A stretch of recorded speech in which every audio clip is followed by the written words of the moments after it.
Bionicle gave us all sorts of combiner models back in the day. And in 2003, some of the most iconic and famous characters, the Rahkshi, well, they had a ton of combiner models. 8 in total. So let's take a look at all of them today, because mate, the designs here are surprisingly awesome. And at the same time, freaking weird. So let's take a closer look at the weird and wonderful world of Rahkshi Combiners. The concept is simple. Get a couple different sets together, take them apart, and use those pieces to build something bigger and better. Like this guy, the Rahkshi Kaita Vo. It takes these 3 sets right here and turns them into a rider on a horse. It's actually a really sick concept. And I like how similar this dude looks to your average Rahkshi. Well, he does at first glance, but actually when you take him off, he's tiny. Look at him with his little legs. One interesting detail, these brown hands. I like it. It kind of looks like he's wearing leather gloves. And the horse, well, if you could call it that, I don't know if it really is. It's kind of freaky looking, but still, it's very posable. And it is very impressive how the Rahkshi pieces have formed this elongated body. Now, the instructions tell you that the feet are meant to be placed out like this, which is kind of goofy, if I'm honest. If you shift them to face forward, it looks a bit better, but it also kind of looks like he's a horse with clown shoes. It looks a little bit too big. There is a play feature built into this. You can kind of rock it backwards and forwards, and that's thanks to the gears that are built into the torso. I don't know if you'd really call that a play feature, but it's a thing that it does. Despite some of the quirks, this is really cool. Warriors riding on the back of horses is a trope that will always look awesome. I quite like this one. So, okay, yeah, this combiner used these 3 Rahkshi. Well, what about the other 3? If you take their pieces, you can make this guy, the Rahkshi Kaita Za. But for reference, the instructions for both of these models can be found in the back pages of the typical instruction manuals that come in the Rahkshi sets, which is nice. It's always good when they're easy to find. So this one is interesting. Some kind of 3-headed hydra with very long hands. It's a bit of a strange hand design, although, you know, it reminds me of the Pokemon Mian Xiao. They've also got very long, interesting, I guess, sleeves, and they're used for fighting. Perhaps that's the same thing here. Or perhaps these are meant to represent big red boxing gloves. Whatever they're meant to be, the overall design is still pretty menacing. A hunched and spiked back, powerful looking legs, and 3 heads. It's like some kind of freaky dinosaur or dragon. It's an excellent enemy for the Toa to fight. One downside to the set though is the feet. I love how they repurpose these Rahkshi back elements, turning them into claws. That's a genius part use. But when you lift them up, unfortunately they fold back, which means if you try to place it back on the floor, it falls over. A little bit of a shame, but not the end of the world. And maybe you could build this into how you play with the toy. You know, a Toa fights it, knocks it over, and now it's going to struggle to get back up. Maybe that's like a weakness to this beast. But honestly, you know, this is still pretty impressive. Combiner models will always be a little bit limited in their appearance. There's only so many ways you can use these different pieces, and it's not like you can go and add more parts to make it look better. So given those limitations, this is awesome. You know, we've had 2 pretty solid combiner models so far, but the best one is up next. The title of this guy is Inspirational Model Number 1. An incredibly boring name. However, another variant of this exists with the colors being changed, and that one is called Great Rahkshi. A much better name. So let's focus on this one for now. To make him, you need these 3 sets. Okay, so this is awesome. Check out the ways that these pieces have been repurposed.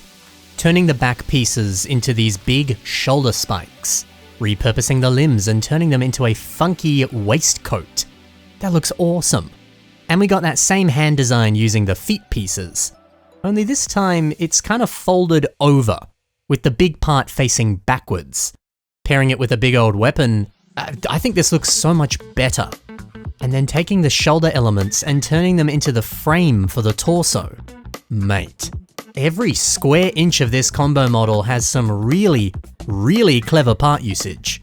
This model makes me look at these old Rahkshi pieces so differently.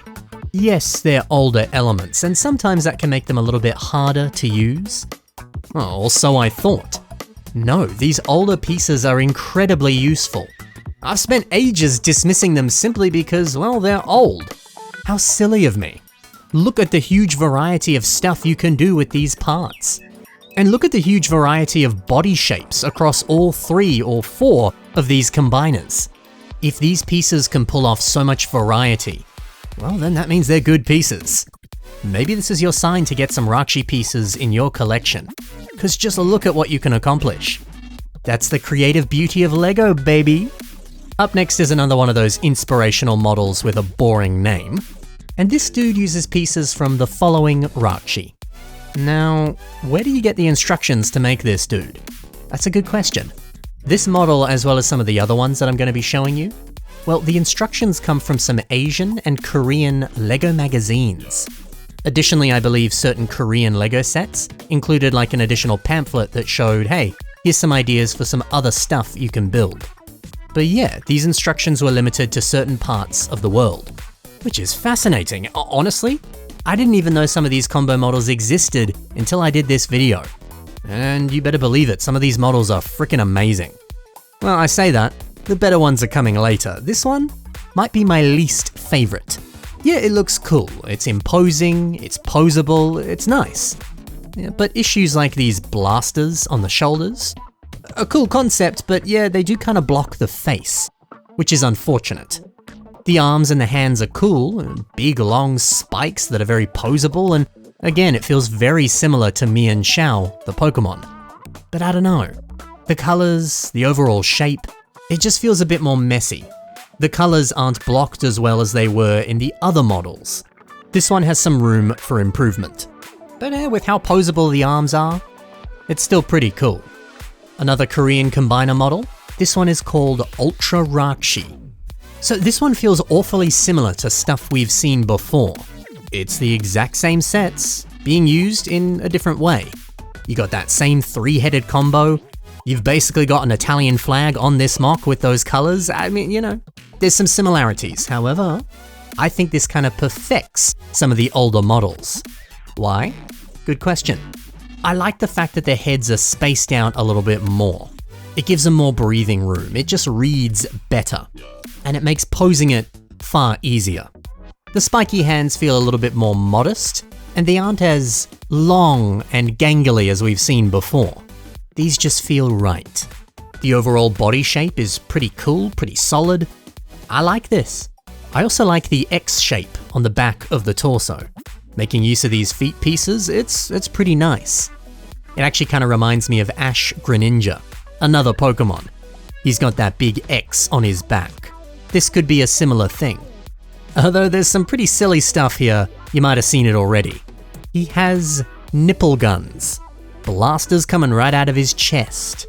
It is a bit odd, certainly a weird place to put them, but I actually kind of love it. Yes, it's strange, but that's kind of what gives it some charm. He's also got this waist armor, which looks good, but there's a hidden feature. There's weapons underneath that kind of pop out. The placement of these is strange. The fact that something on the crotch lifts up like this calls to mind something else. A little awkward, yes, but when they're stowed, it does look pretty cool, like samurai armor. Despite the quirks, the overall look and feel of the Ultra Rahkshi is kinda nice. 2 more designs now, and these ones are fascinating. Every combiner so far has taken 3 sets. These ones only use 2. Our first combiner will use these sets, and they make a guy that's called Underwater Combat Type Rahkshi. Interesting name. And this is great. I like the fact that these Rahkshi feet are used here for thighs. You get the sense that he uses his feet to kick and attack his enemies. And as a result, he's gained a lot of muscle. This certainly looks like that, and I think it's a great concept. However, these are not attached to the legs. So if anything, they're more like waist armor. I prefer the original idea, but either way, no matter how you look at it, it still visually looks nice. The hands are pretty fun too, using the pieces that you store the krater in, and in general they make up part of the back design. Well, they make up the back design of the original Rahkshi sets. But don't they look great for hands? Little clawed, curved hands? They're super easy to pose, they look good. What's not to love? This is a pretty solid design, and again, visually very different to a lot of the other combiners. Our last combiner, it uses pieces from these two Rahkshi, and its name is Fighting Type Rahkshi. We got a design that actually looks quite similar to the original design. You know, a hunched back, a staff. It's fascinating to see another approach to that iconic body shape.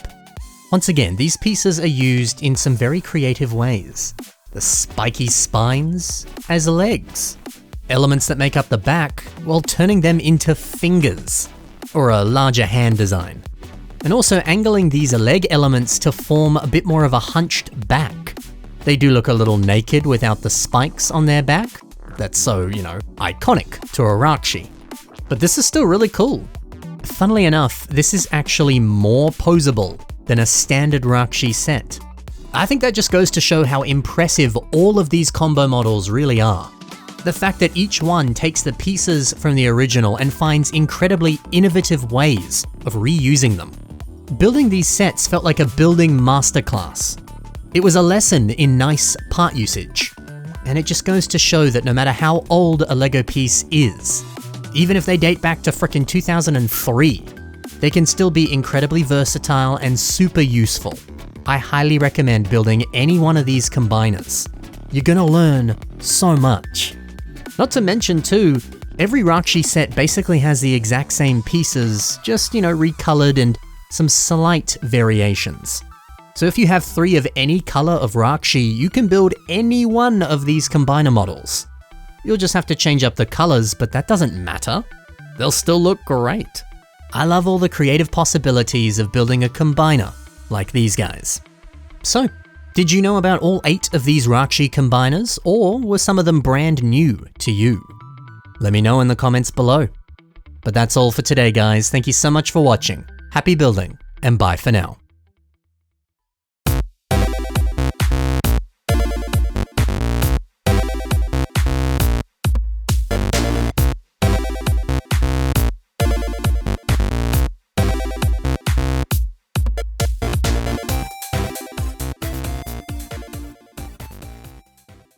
So there were instructions in regional exclusive magazines. I wonder if there are other magazines that were lost to time that feature unseen combiner models that the community doesn't know about. Well, just think of all the lost treasures that are yet to be uncovered.